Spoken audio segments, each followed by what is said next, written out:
Hi guys. तो आज हम शुरू करने वाले हैं अपना मॉडर्न हिस्ट्री। और मॉडर्न हिस्ट्री पे जाने से पहले सबसे ज़रूरी है हमारा जो लास्ट फेज था मुग़ल एम्पायर, उसको पढ़ना।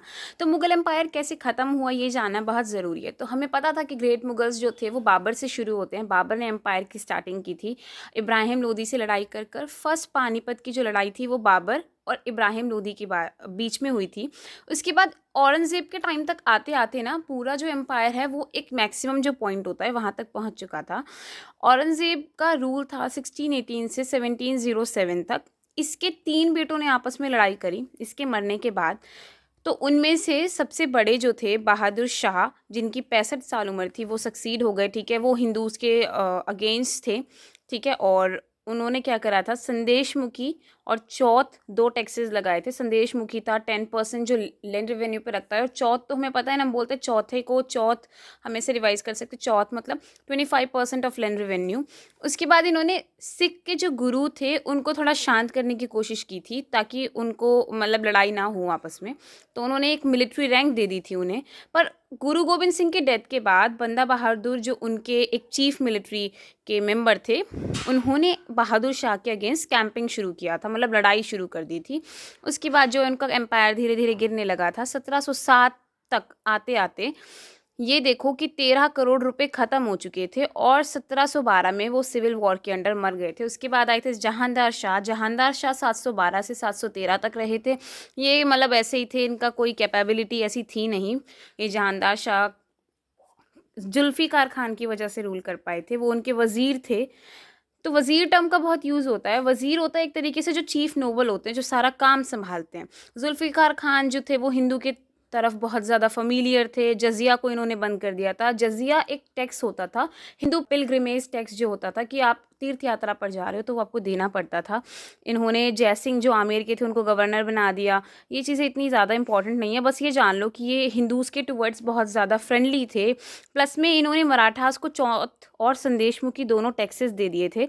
उसके बाद इन्होंने पीजेंट्स को भी पूजा वगैरह करने के राइट दिए थे। इन्होंने कहा था कि एक फ़िक्स अमाउंट कलेक्ट किया जाए, ठीक है। और जो नोबल्स थे वो जलने लगे थे, और इन्होंने जुल्फ़िकार खान के अगेंस्ट कॉन्स्पिरेसी थ्योरीज वगैरह शुरू कर दी थी। उसके बाद 1730 में जहांदार शाह को फ़र्रुखशियार ने मार दिया। 1713 से 1719 तक रूल किया।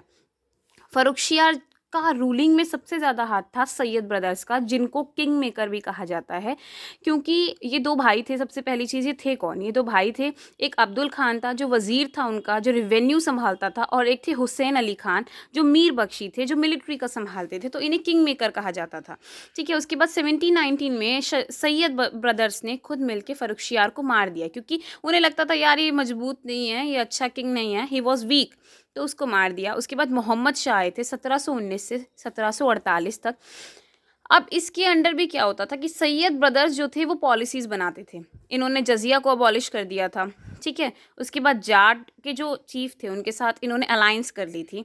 चौथ और संदेशमुखी जो डेक्कन एरिया का था, ठीक है, जो साउथ एरिया का था, वो साहू को दे दिया था, ठीक है। और किंग ने उसके बदले में 1500 सोल्जर्स दिए थे, मतलब 1500 जो अपने एकदम सैनिक थे, जो स्ट्रॉन्ग सैनिक थे, वो दिए थे।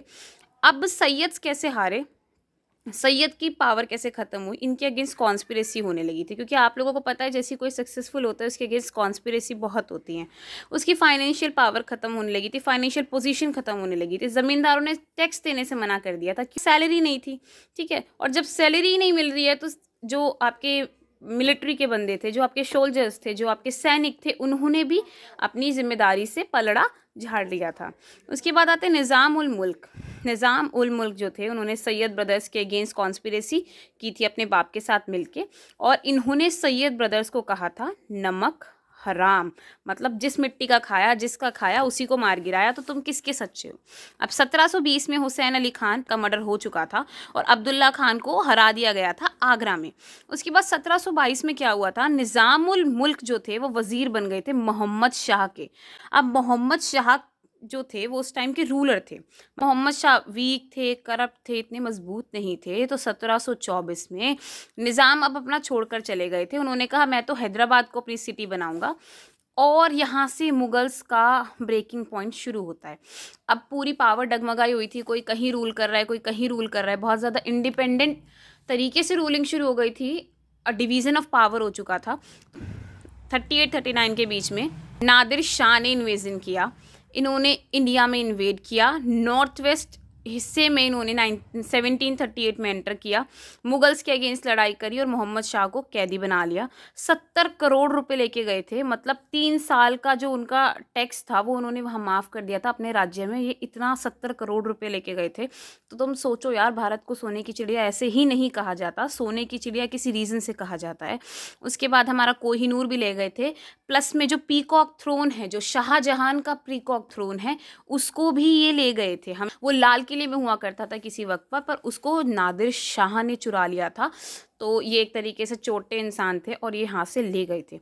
अहमद शाह अब्दाली जो थे वो नादिर शाह के बेटे थे। अब अहमद शाह अब्दाली के बारे में हमने पढ़ा होगा, जो तीसरा पानीपत का युद्ध हुआ था जिसमें इन्होंने मराठा को हराया था, वो बहुत इंपॉर्टेंट है। ठीक है, इन्होंने अफ़गान किंगडम नहीं बनाया और ऐसा कहा जाता है कि ये मराठास से लड़ने के बाद बहुत ज़्यादा, मतलब एक कहते नहीं है, इनको बहुत बुरा लगा था क्योंकि मराठास बहुत पावरफुल थे। उसके बाद शाह आलम जो थे दिल्ली के राजा थे, बैटल ऑफ बक्सार हुआ था। अब इन्होंने मीर कासिम को ज्वाइन किया था। कब ज्वाइन किया था? 1764 में, जब ये बैटल ऑफ बक्सार कर रहे थे, पर ये सब हार गए थे। ये अलग बैटल है, इसके बारे में बाद में पढ़ेंगे। तो अब कुछ रीजंस हैं। ब्रिटिश ने 1803 तक पूरी तरह कब्जा कर लिया था और 1857 का जो हमारा सिपॉय म्यूटिनी था, ठीक है, उसके बाद प्रॉपर ब्रिटिश रूल शुरू हो चुका था। अब डिक्लाइन क्यों हुआ मुगल एम्पायर का, ये जानना बहुत ज़रूरी है। तो औरंगजेब को ना अपना किंगडम बहुत बड़ा करना था और वो पावर को ना सेंट्रलाइज रखना चाहता था, मतलब सारी पावर को अपने हाथ में रखना चाहता था। आप खुद देखो ना, जब इंसान हर चीज़ अपने हाथ में रखना चाहता है ना, तो जो हाथ में होता है वो भी फिसल जाता है। वही कुछ औरंगजेब के साथ हुआ। अब ये क्या था, बहुत ज़्यादा वॉयलेंट थे। हिंदूज़ और मुस्लिम, मतलब जो ये मुस्लिम लीडर थे, तो ये हिंदूज़ के खिलाफ थे। एक ऐसा हम मान सकते हैं कि हिंदूज़ के टुवर्ड्स जो थे बहुत ज़्यादा टॉलरेंट थे, बहुत ज़्यादा उग्रवादी किस्म के थे। उसके बाद पीजेंट्स को दबाया जाता था, जितना ज़्यादा टैक्स होता था उतना टैक्स कलेक्ट करते थे हर फॉर्म में। जजिया इम्पोज करते थे। जजिया मतलब पिलग्रिमेज टैक्स जो होता है। यूनिटी नहीं थी, सबको अपना अपना किंगडम बनाना था। अगर कोई अच्छा परफॉर्म करता था तो उसके अगेंस्ट कॉन्स्पिरेसी होने लगती थी। और एक चीज़ मानी जाती है कि औरंगज़ेब के बाद जो है लेटर मुगल्स जो हैं वो बहुत वीक थे, उनकी कोई पॉलिसीज़ नहीं थी, वो स्टैंड लेना नहीं जानते थे, ऐसा माना जाता है।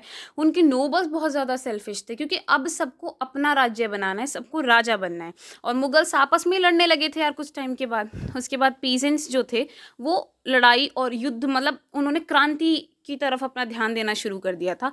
एग्रीकल्चर प्रैक्टिस जो थी वो ख़राब होने लग गई थी। टैक्स जैसे जैसे पीजेंट्स ने कम कर दिया पे करना, वैसे ही एडमिनिस्ट्रेशन भी डूबने लगा।